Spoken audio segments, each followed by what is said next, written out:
Hi. Okay, so we're going to go through more about oral childhood rape and the vocational choice in their lifespan development and the implications that have to do with what types of choices and jobs that they make later in life.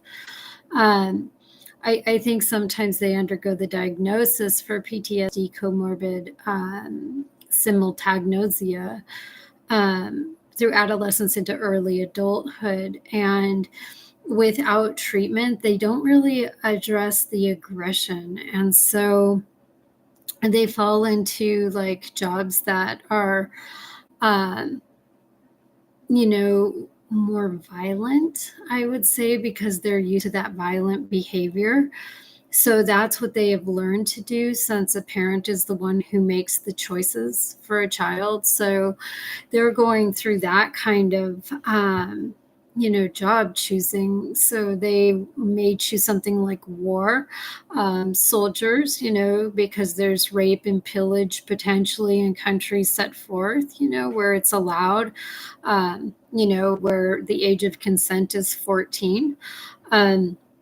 Or even 10, or in some other places they have child brides at age 7. So depending on how what they've gone through and how they've been treated, their job is going to probably reflect what has happened to them. And it could be abnormal in the United Nations. So their adjustment to work and life balance undergoes like a cycle of rage, where their ability to adapt to civilian life undergoes, psychotic underpinnings, like, to strike and break necks and, to hurt, to rape, those types of things, because they've only learned those behaviors as a child.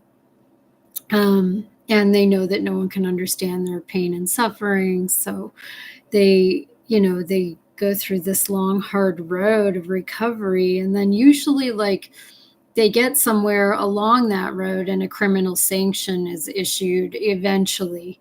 And we always hope so, and in that, then we have, we have a force for forensic psychology to give them restorative justice, so that they can endure sentencing, prison time, and then eventually, hopefully, comprehend that, a different life, and that maybe life isn't so bad, and maybe there is some other options for them. And, that's what we always hope for.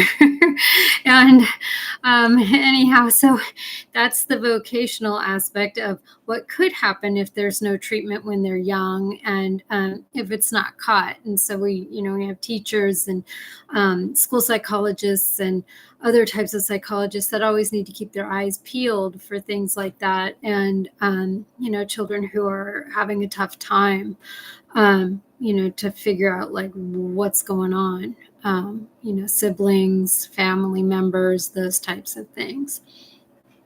And I'm going to go ahead and end this slide.